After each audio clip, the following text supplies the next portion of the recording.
Երեկ եթե անկեղծ մի պահ ոգևորվեցի խորհրդանում հարց ու պատասխաններ կառավարության հետ եւ ինձ թվաց, որ վերջապես Նիկոլ Փաշինյանը պատրաստվում է ասել ճշմարտությունն այն մասին, թե ինչպես է ինքը տարիներ շարունակ ֆինանսավորվել Միքայել Մինասյանի կողմից։ Կոնկրետ մարդիկ կան, որ փաստագրված կոնկրետ Միշիկից փող են ստացել ժամանակին, հիմա նստած են այս դահլիճում։ Հրաշալի է Նիկոլ Փաշինյան, որովհետև մի քանի տարի է մենք խոսում ենք սրա մասին, 2018-ից հետո բերում ենք փաստեր, ցույց ենք տալի, թե ինչպես ես դու եւ քո շատ թիմակիցներ ֆինանսավորվել Միքայել Մինասյանի կողմից։ Եվ ես կարծում եմ, այս խոսակցություն դեռ պիտի շարունակվի եւ շարունակենք լսել, երևի թե Նիկոլ Փաշինյանը պիտի մանրամասնորեն ցույց տա, թե ինչպես են նախկինները եւ մասնավորապես Միքայել Մինասյանը պահել իրեն ու իր թիմին։ Մենք մեր սեփական Միշիկը չունենք ու չենք ուզում ունենանք։ Ախր այ Նիկոլ ջան, ո՞նց դու Միշիկ չունես, բա որ դու Միշիկ չունես, ելով Միշիկ ունի։ Հայաստանի Հանրապետությունում չեք կարող գտնել որևէ անձի, ով Նիկոլ Փաշինյանից ավելի շատ է կամ Փաշինյան թերթից ավելի շատ է ֆինանսավորվել Միքայել Մինասյանի կողմից։ Փաշինյանին այս թեման ակնհայտորեն նյարդայնացնում է, բավական բարկացած է եւ Փաշինյանը երեք փաստորեն հենց այս թեմայի վրա պայթեց ու հասավ նրան, որ իր թերթի նախկին ֆինանսավորողից փող ստացողներին հայտարարեց, որ նրանք գլուխը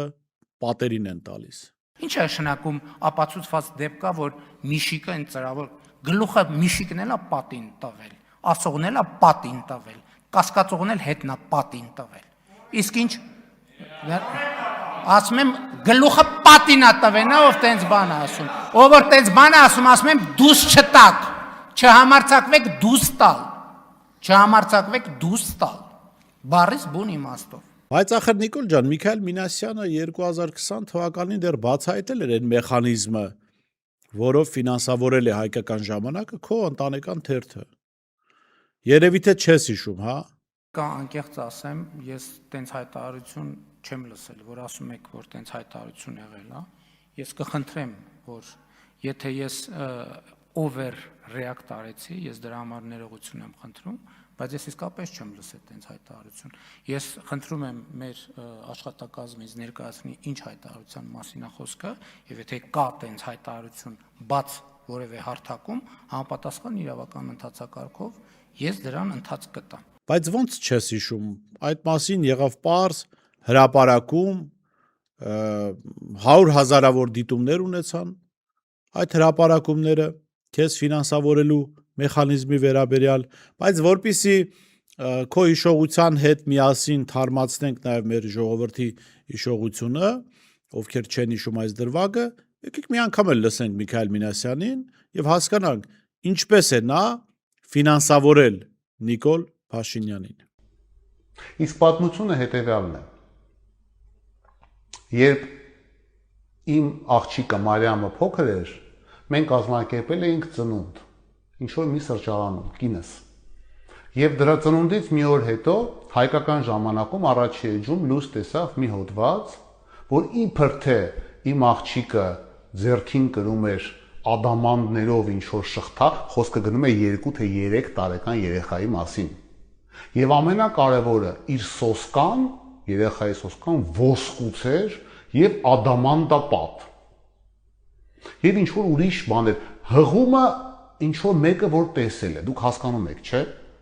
որ խոսքը գնում է 3 տարեկան երեխայի մասին, ասել որ դա հաճելի իհարկե ոչ։ Բայց կինս ավելի ծանր տարավ այդ պատմությունը, որովհետեւ տկեղ պատմություն, ամբողջ քաղաքը սկսում է, գիտեք, սկսում են խոսալ, ճիշտ է, սուտ է եւ այլն, ինչևից է։ Մյուս օրը իմ կյանքում հայտնվեց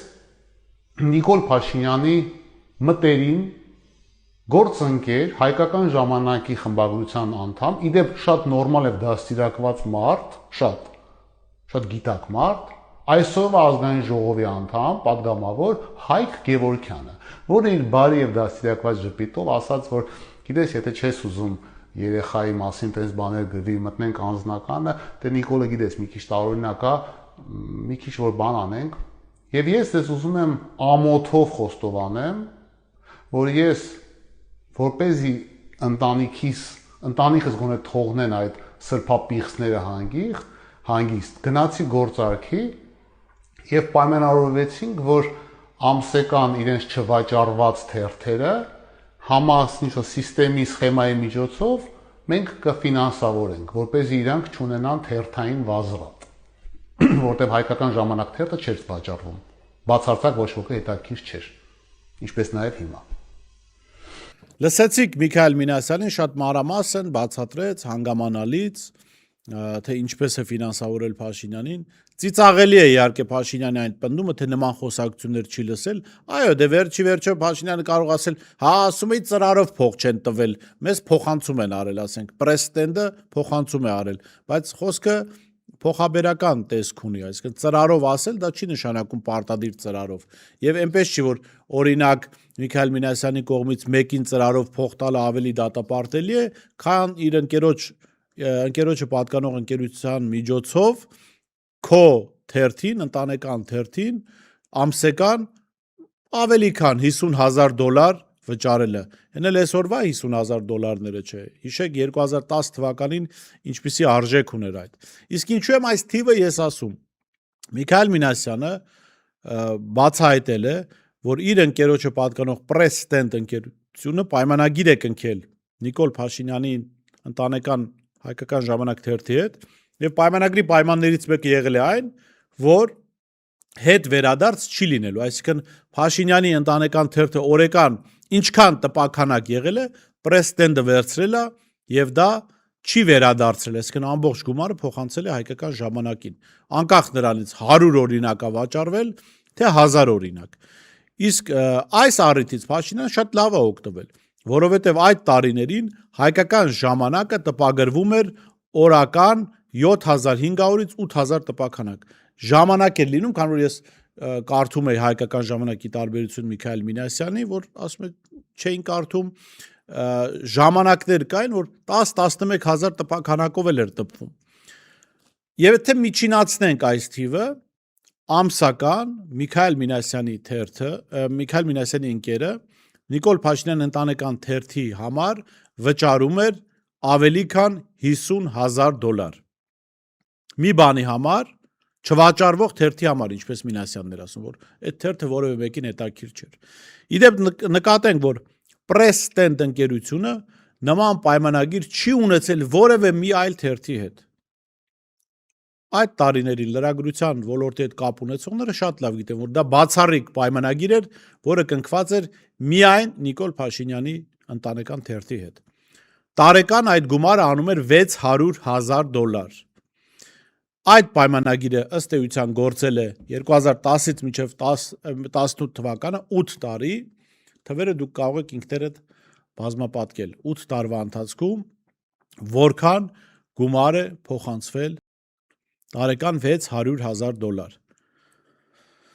Բայց այստեղ մի հանգամանք կա, որի վրա կուզեմ ուշադրություն դարձնեք։ Եթե տեսնում եք Միքայել Մինասյանի տեսանյութում թվագրված է, թե իր նշած այսպես շանտաժ հոդվածը երբ է հրապարակվել 2010 թվականի հունիսին։ Իսկ գիտեք որտեղ էր գտնվում 2010 թվականի հունիսին Նիկոլ Փաշինյանը։ Նիկոլ Փաշինյանը 2010 թվականի հունիսին գտնվում էր Միքայել Մինասյանի աներոջ իշխանության տակ գտնվող բանտում։ Այսինքն բանտում, սա էլ ուրիշ դրվագ է, որ առաջվում է Միքայել Մինասյանին։ Այսինքն բանտում գտնվող Նիկոլ Փաշինյանը, Սերժ Սարգսյանի իշխանության բանտում գտնվող Նիկոլ Փաշինյանը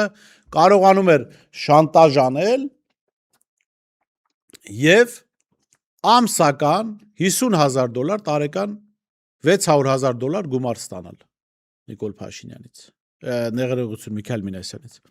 Այստեղ մի ուրիշ հետաքրքիր դրվագ կա, որ Միքայել Մինասյանի խոսքից կարելի է առանձնացնել, ասում է հոդվածի հրապարակման հաջորդ օրը Հայկ Գևորգյանը եկավ առաջարկով ինձ մոտ, ով այդ տարիներին եղել է լրագրության մեջ, վստահորեն կարող է ձեզ ասել, որ չկար մարդ, որ 2010 թվականին կարող էր մի օրվա մեջ հանդիպում կազմակերպել Միքայել Մինասյանի հետ, ասեն գնար Միքայել Մինասյանին տեսներ, այդ ինչ փոխադարձ կապ է եղել երկարաժամկետ, որ Հայկ Գևորգյանը հոդվածի հրապարակման հաջորդ օրը գնացել Միքայել Մինասյանին տեսել է, երիկ չիմացա շանտաժ արել, ասել է, դե Նիկոլին մի քիչ պետք է լավ նայենք։ Ձեր բանտում գտնվող Նիկոլին, ու դե մի քիչ լավ նայելը Միքայել Մինասյանը շատ առատաձեռն տղա է, Հայկ Գևորգյանը ասել է մի քիչ լավ նայենք, ինքը դա հասկացել է ամիսը $50,000։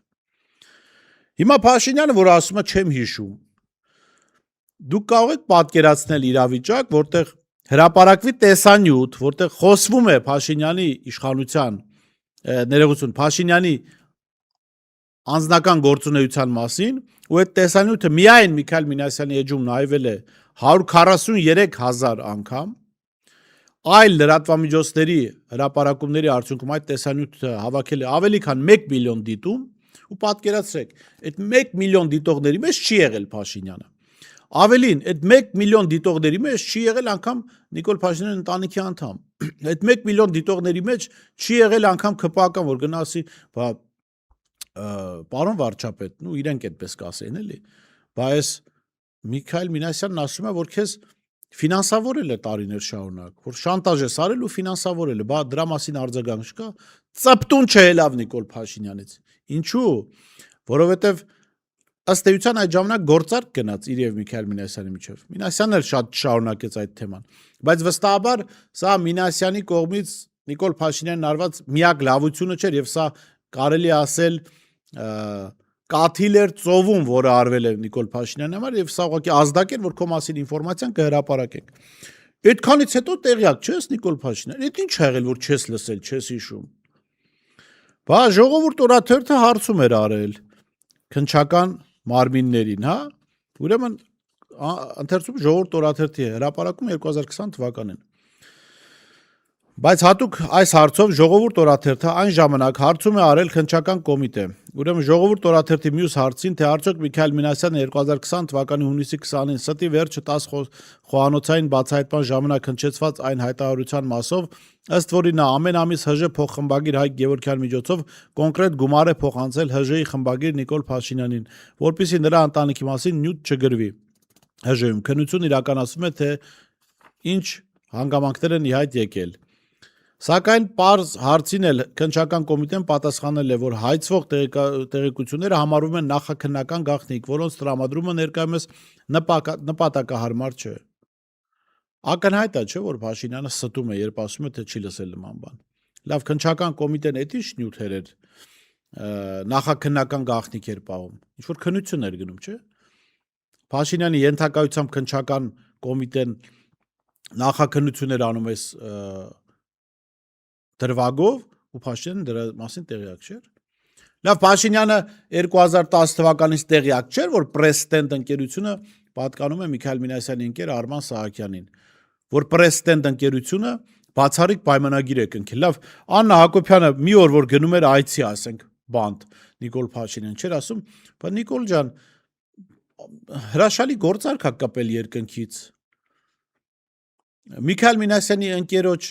Press-Stand-ը մեզ հետ պայմանագիր ա կնքել ու մենք ամսական երաշխավորված առնվազն $50,000 փող ունենք։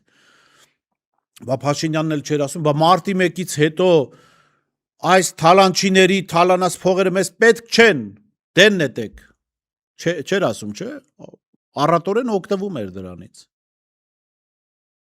Այսինքն մարդը տարեկան մարդու խմբագրությունը տարեկան մոտ $600,000 փող ստանա Միքայել Մինասյանի ընկերոջից ու Մինասյանի բացահայտմամբ այս շանտաժի արդյունքում այդ գործարք եղել ու ինքը տեղյակ չլինի դրա մասին։ Բա ուրիշ էլ ինչ ցա տեղյակ Նիկոլ Փաշինյան, ինչ որ բան կա, որից ինքը տեղյակ է։ Եթե Փաշինյանն ուզում է որ մարդիկ իրեն հավատան, թող հրապարակեն Press-Stand-ի հետ հայկական ժամանակի կնքած պայմանագիրը։ Կարծեմ ընկերությունը հայկական ժամանակ չի կոչվում, դար է կոչվում։ Մի խոսքով իրենց ընկերության պայմանագիրը հրապարակեն։ Այդ ինչ պայմանագիր էր, ինչքան գումար էր փոխանցում եւ ինչպես։ Ծրարով չի տվել, լավ Միքայել Մինասյանը, ո՞նց ա տվել քեզ Նիկոլ Փաշինյան այդ փողը։ Դե բացահայտեք, մի քրեական գործ հարուցեք, Միքայել Մինասյանի խոսքի հիման վրա, հիմա ուժայինները կարող են մտնել հայկական ժամանակի խմբագրություն, վերցնել օրինակ համակարգիչները, փաստաթղթերը, ինչպես հայկական ներողություն Երևան Today-ի պարագայում արեցին 2018 թվականին ու ժողովրդին հաշվետվություն ներկայացնեն։ Ասեն, իրականում ինչքան է ֆինանսավորել Միքայել Մինասյանի